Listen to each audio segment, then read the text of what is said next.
यकीनन आपने बहुत सारी जगहों की यात्रा करी होगी। साथ ही आप कभी ना कभी ट्रेन में तो जरूर बैठे होंगे।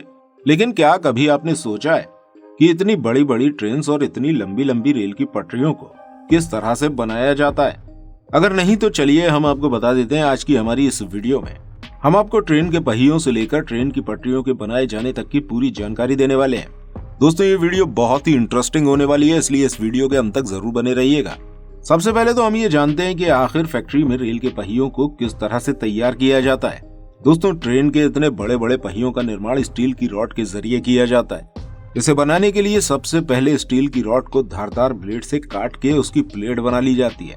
इसके बाद इन बड़ी बड़ी या मोटी मोटी प्लेट्स को इंडक्शन में लाकर रखा जाता है। इन्हें एक जगह से दूसरी जगह ले जाने का काम मशीनों के जरिए किया जाता है। इस इंडक्शन में 20 मिनट तक रहने के बाद इन प्लेट्स को कन्वेयर की मदद से दूसरी जगह पहुंचा दिया जाता है। इसके बाद इसे दूसरे इंडक्शन में रखा जाता है, जहां इसे शेप देने के लिए और भी ज्यादा गर्म कर दिया जाता है। और फिर गर्म होकर जब ये प्लेट बाहर निकलती है तो इसे एक मशीन के जरिए प्रेसिंग मशीन के ऊपर रखा जाता है। फिर ये प्रेसिंग मशीन इस प्लेट को प्रेस करने का काम करती है। इस मशीन का सांचा रेल के पहियों के आकार का बना होता है। 2 बार प्रेस करने पर यह प्लेट पहियों के आकार में बदल जाती है और फिर यहाँ से इन्हें रोल मशीन के अंदर पहुंचा दिया जाता है, जो इसे और भी ज्यादा शेप देने का काम करती हैं। इसका ये शेप इस तरह से दिया जाता है जिससे इसकी साइड्स पटरी में फंसकर चले। जब इसका ये शेप कंप्लीट हो जाता है तो इसे दूसरी प्रेसिंग मशीन में लाया जाता है, जो इन पहियों में एक्सेल के लिए छेद करने का काम करती है। जब इसमें छेद हो जाते हैं तो इसे दूसरी मशीन में डाला जाता है। ये मशीन इन पहियों को भाप देने का काम करती है और फिर एक सेंसर इसका साइज नापने का काम करता है। अगर इसका साइज सही होता है तो इसे पानी के अंदर ठंडा होने के लिए डाल दिया जाता है। इसके बाद इन पहियों को एक और मशीन के अंदर डाला जाता है। ये मशीन इन पहियों को क्लीन करने और इन्हें चमकाने का काम करती है। इस तरह से ये पहिए बनकर तैयार हो जाते हैं। इसके बाद इनका टेस्ट होता है और जब ये टेस्ट में पास हो जाते हैं तो इन पर कलर करके इन्हें ट्रेन के डिब्बों में फिक्स कर दिया जाता है। चलिए अब हम ये भी जान लेते हैं कि आखिर ट्रेन के डिब्बे किस तरह से बनाए जाते हैं। दोस्तों, डिब्बों को बनाने के लिए स्टील शीट का इस्तेमाल किया जाता है। इन डिब्बों को भी फैक्ट्री के अंदर ही बनाया जाता है। यहाँ बहुत बड़े बड़े कटर्स होते हैं जिनके जरिए इन स्टील शीट्स को काटा जाता है। इसके बाद इन बड़ी बड़ी स्टील शीट्स को आपस में जोड़कर ट्रेन के डिब्बों को बनाया जाता है। कोच की हर साइड अलग अलग तरह से तैयार की जाती है। जब ये सारी साइड्स बनकर तैयार हो जाती हैं, तो इन्हें क्रेन की मदद से उठाया जाता है और स्क्रू या वेल्डिंग की हेल्प से इन्हें ज्वाइंट कर दिया जाता है। इसी तरह ट्रेन की छत भी बनाई जाती है और इसे भी शेप देने के बाद साइड से जोड़ दिया जाता है। जब इन डिब्बों का ये काम खत्म हो जाता है तब इनके ऊपर पेंट करने के लिए इन्हें पेंट सेक्शन में पहुंचाया जाता है, जहां पर इन डिब्बों के ऊपर सफाई से कलर किया जाता है। जब इन डिब्बों की पेंटिंग का काम खत्म हो जाता है तब डिब्बों के नीचे का काम शुरू होता है। इनके नीचे के हिस्सों में शॉकर, ब्रेक्स और पहिए फिट किए जाते हैं। पहिए लगाने के बाद इन्हें क्रेन से सीधा कर लिया जाता है। दोस्तों, अब शुरुआत होती है इंटीरियर डिजाइनिंग की, यानी आपको इसके अंदर बैठ के भी तो जाना है, तो अब सीटें लगाई जाएंगी। अब इन डिब्बों के अंदर सीट्स, पंखे, लाइट्स, टॉयलेट, खिड़कियां सभी कुछ लगाए जाते हैं। जब इन डिब्बों का ये काम खत्म हो जाता है तब इन्हें टेस्टिंग के लिए वेयर हाउस ले जाया जाता है। और जब ये डिब्बा पूरे प्रॉपर तरह से तैयार हो जाता है तब ऐसे कई सारे डिब्बों को जोड़कर ट्रेन बनाई जाती है। तो चलिए अब हम ये भी जान लेते हैं कि आखिर जिन पटरियों पर हमारी ये ट्रेन दौड़ती है उन्हें किस तरह से बनाया जाता है।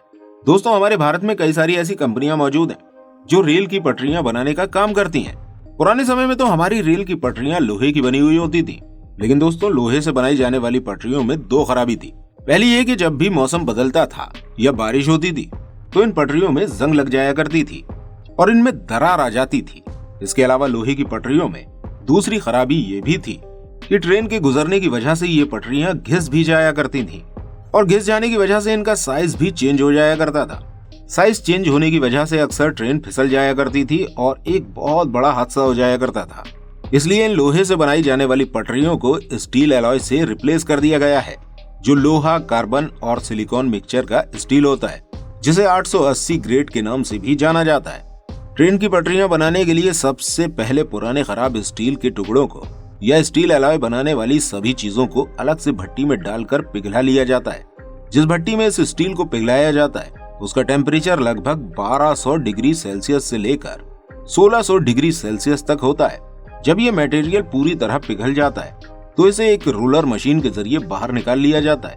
रोलर मशीन से निकलने की वजह से इसका शेप कुछ ट्रेन की पटरियों के जैसा हो जाता है। इस ट्रेन की पटरी को फैक्ट्री में लगी हुई कई सारी रोलिंग मशीन में से कई बार गुजारा जाता है।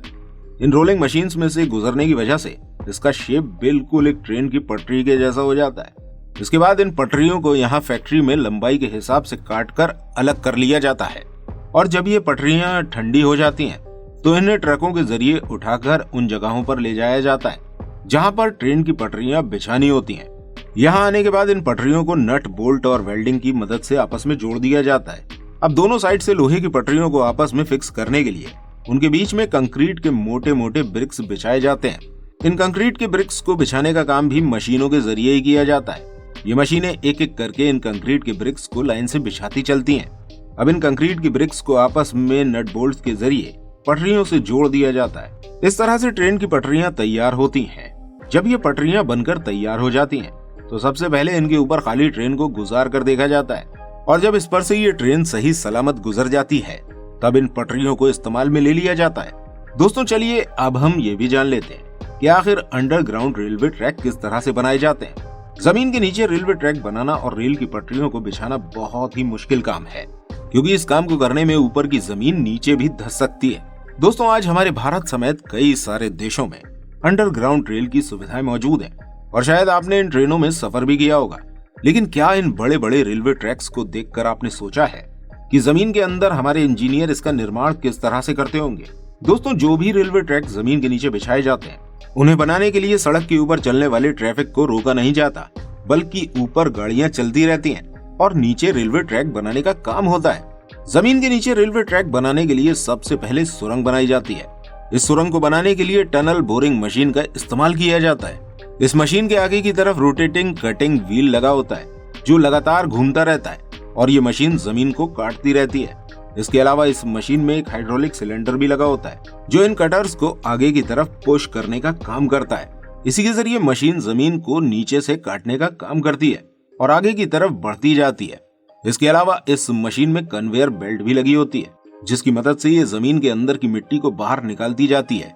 ये मशीन अपने आकार में बहुत ज्यादा बड़ी होती है जिसके अंदर कई सारे वर्कर्स भी बैठे होते हैं जो इस मशीन को चलाने का काम करते हैं। इसके अलावा इन टनल बोरिंग मशीन के अंदर एक और कन्वेयर बेल्ट लगी होती है जो कंक्रीट के पत्थरों को सुरंग के अंदर पहुंचाने का काम करती है और फिर इसी मशीन के जरिए कंक्रीट को पूरे टनल के अंदर प्लास्टर किया जाता है। ऐसा करने के बाद इस पूरी टनल के चारों तरफ मजबूत स्टील के जालों को बिछाया जाता है। जब ये जाल पूरी तरह से बिछ जाता है तो इसमें कंक्रीट का पेस्ट डालकर इन्हें भर दिया जाता है। इसके बाद कंक्रीट से बने हुए बड़े बड़े ब्रिक्स जो पहले ही फैक्ट्रियों में तैयार हो गए उन्हें इस सुरंग के अंदर ले जाया जाता है। इसके बाद एक मशीन के जरिए ही यहाँ मौजूद वर्कर्स इस मशीन को कंट्रोल करके इन बड़े बड़े ब्रिक्स को टनल के चारों तरफ फिक्स कर देते हैं। इस तरह से सुरंग को बहुत ही मजबूत तरह से बनाकर तैयार किया जाता है। जब ये टनल बनकर तैयार हो जाती है तो इसके अंदर ट्रेन की पटरियों को बिछा दिया जाता है, बिल्कुल इसी तरह जिस तरह जमीन के ऊपर पटरियों को बिछाया जाता है। दोस्तों उम्मीद है आपको ये वीडियो पसंद आई होगी। ऐसी और वीडियोस देखने के लिए हमारे इस चैनल को सब्सक्राइब करना बिल्कुल मत भूलिएगा और वीडियो पसंद आने पर इस वीडियो को लाइक और शेयर अवश्य कीजिएगा। वीडियो में अंत तक बने रहने के लिए आपका दिल से धन्यवाद। मिलते हैं आपसे अगली वीडियो के साथ।